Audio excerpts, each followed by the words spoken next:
My name is attorney Brittany Kimble, and I'm going to explain to you the two most important evidence rules when litigating criminal cases.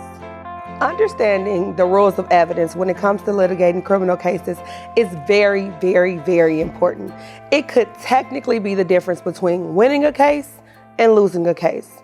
So, what are the two most important rules?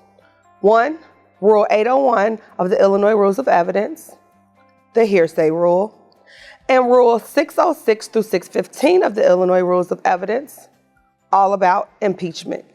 Hearsay, in its most basic form, is defined as an out-of-court statement offered for the truth of the matter asserted.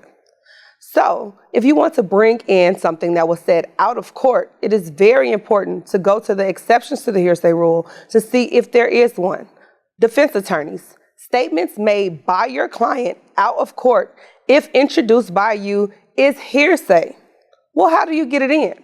Well, under the doctrine of completeness, if the state's attorney seeks to admit only part of your client's statement, you can bring in the parts that are good for your case as well. Well, why can the state bring in the statement and not me? Because it is considered non-hearsay if it is brought in as a statement against a party opponent. And you may be thinking, police reports.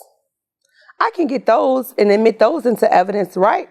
No, that's hearsay.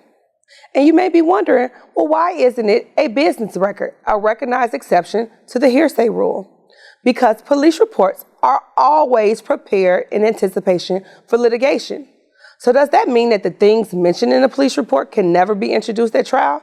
Of course it doesn't, which leads us to our next very important rule, which is impeachment.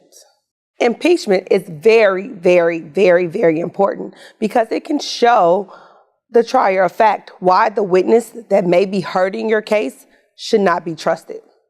What are some basic ways to impeach someone? One, prior inconsistent statements, like things that are said in police reports, especially if something huge is omitted. Two, prior consistent statements, especially if they also made a prior inconsistent statement. And the fact that a witness has a prior felony criminal conviction or a conviction for a crime of dishonesty within the last 10 years.